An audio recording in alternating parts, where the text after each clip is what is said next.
Hey everybody, welcome back to my channel. Thank you guys so much for stopping in and joining me on these small discussions that we have about life where we chop it up here on my channel. I thank you guys once again for joining me. It has been a crazy 2 months and I have remained consistent in uploading the videos. That's something that I haven't done since I've had my YouTube channel, and it's been many years. So I'm just so grateful for the energy and time that I have to just really dedicate to posting videos on my YouTube channel and to see you guys coming on in. It is an awesome joy. But today's video, we're going to be talking about reconciling the past. Before we get into today's video, let's take a look at the sponsor, which is my brand new book, The Hush Language Mental Health Journal Youth Edition. This beauty right here. I'm just so proud of it. I'm absolutely proud of it. If you haven't copied your copy, go to my website. It'll be linked down below, as well as in the description box at thedreaminchouse.com. Use code YAY10, that's YAY10 for 10% off your purchase. Your support is greatly appreciated. If you want to know a little bit more about the book, click on the link, Dream Loud Ink Publishing, and you can find out way more about the book. I also have a video here on my YouTube channel that really breaks it down, what it's about, and so you'll have an opportunity to really see my mission on that. So thank you again for your support. Now let's get into the topic of this video. Reconciling the past.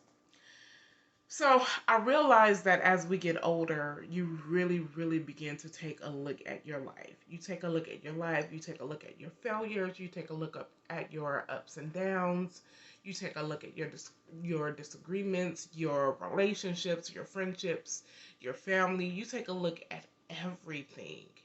If no one has told you this before, once you hit your 30s club, right? Even in your 20s, but um 30s for the most part, when you hit your 30s club and then upwards, you really look back at your life. And if you're anything like me, you look at a lot of things that you went through, and this may not be for everyone because I understand that everyone has not experienced trauma growing up. Everyone has not experienced instability growing up, or lack of love, lack of finances, etc. So I know this is not for everyone, but for the sake of this video, um, when I really began to look over my life, I started to look at the traumatic experiences, and I started there. The traumatic experiences, how were those for me? And in looking at those experiences, it really helped me to see myself from a different perspective, and see who I was then, see how much I'm growing now, and then also see how much pain I'm still feeling from those experiences.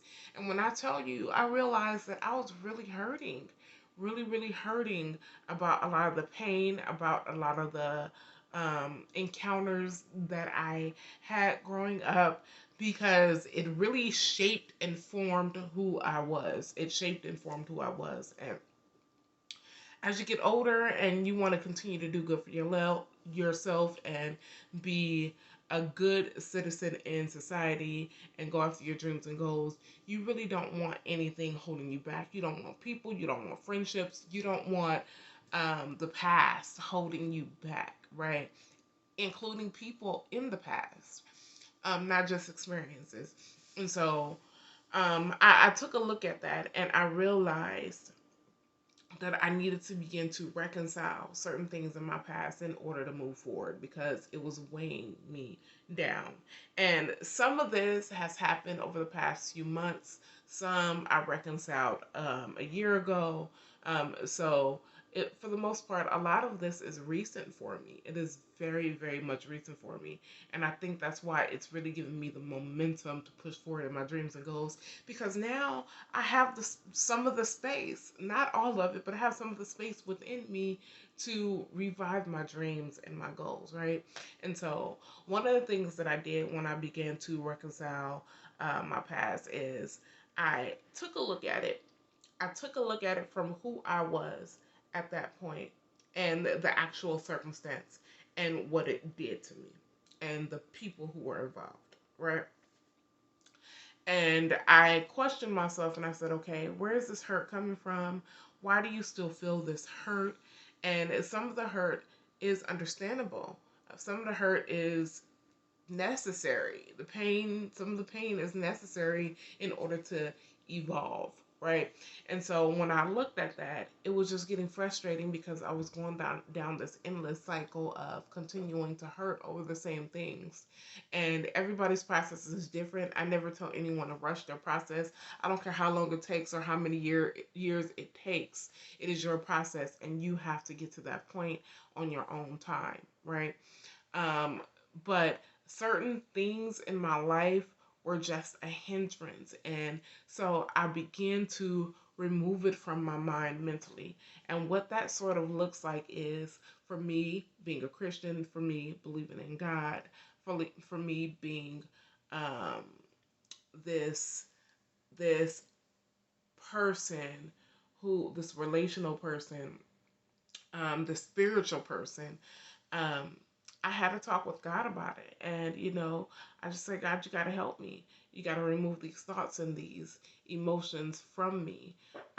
Help me with this process because it is getting a little too heavy. It is getting very difficult.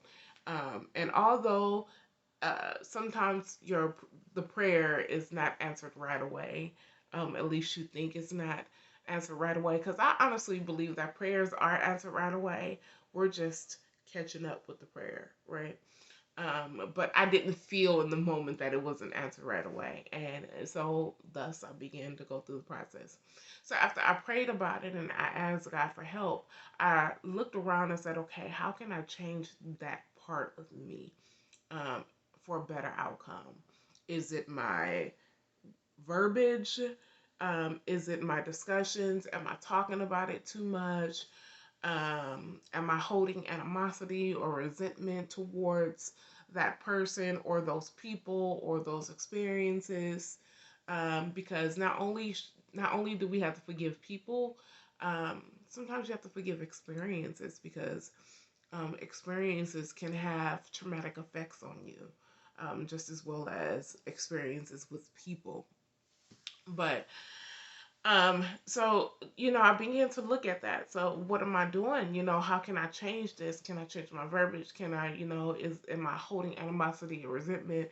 Am I feeling some type of way towards people? And yeah, I was 10 years later feeling hurt and pain over these people that I feel wronged me. But then I had to look at it from another point of view. I wronged them as well. And so it was a tit for tat type of thing. And when you're growing and you're developing, you do not look at it from that angle.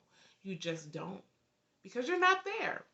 But so that's understandable. But the con to that is people hold you based on your level of growth. They hold you accountable, is what I'm saying, based on your level of growth. So if you're still growing and you may have said or done something and you were 23 years old, right?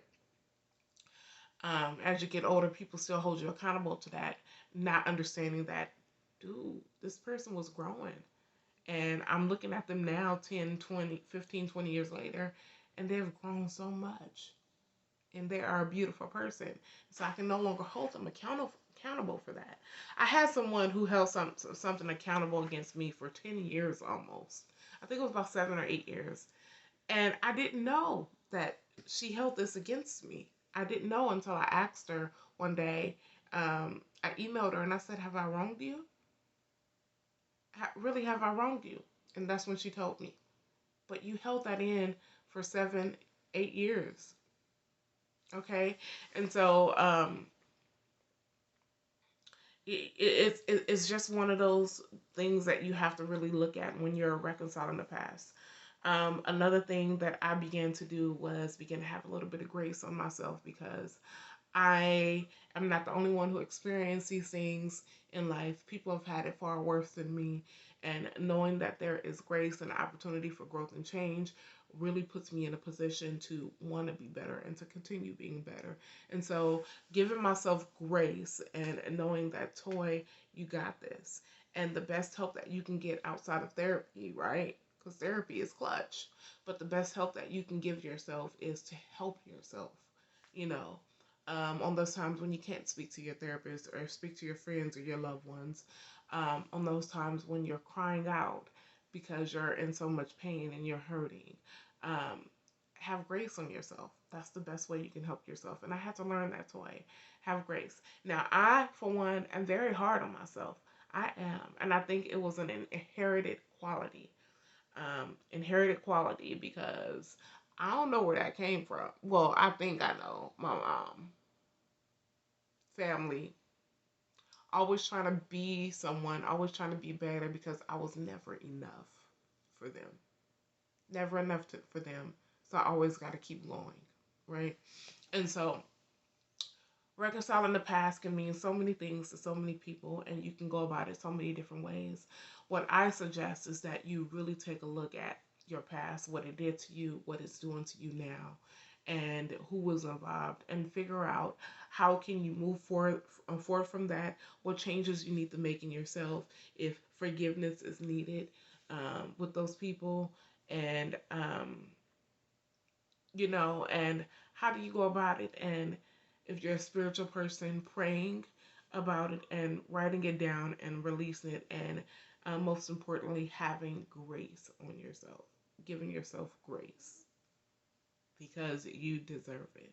And so, um, as I move forward, I want to continue utilizing these tools to really help me to build myself up, to continue growing, to continue being the best version of myself because it is necessary and what I have to offer in life is needed. It is needed and can't nobody offer what I have to offer because we each have a unique gifting inside of us. You just have to locate it. And so I am so grateful to finally know this. And it doesn't matter how long it takes you to get to that point, but as long as you get it and as long as you realize it. So I'm grateful. Reconciling the past is a process. It is a process. Don't feel like you're alone in this because you're not alone in this. Know that some of us are still going through that process now. And yeah, you're not alone. And so be gracious to yourself, be kind to yourself, and know that if you take one step at a time and you really focus on you as a person, as an individual, you'll get there and you'll get better. And so I thank you guys so much for watching my channel. I really appreciate you guys.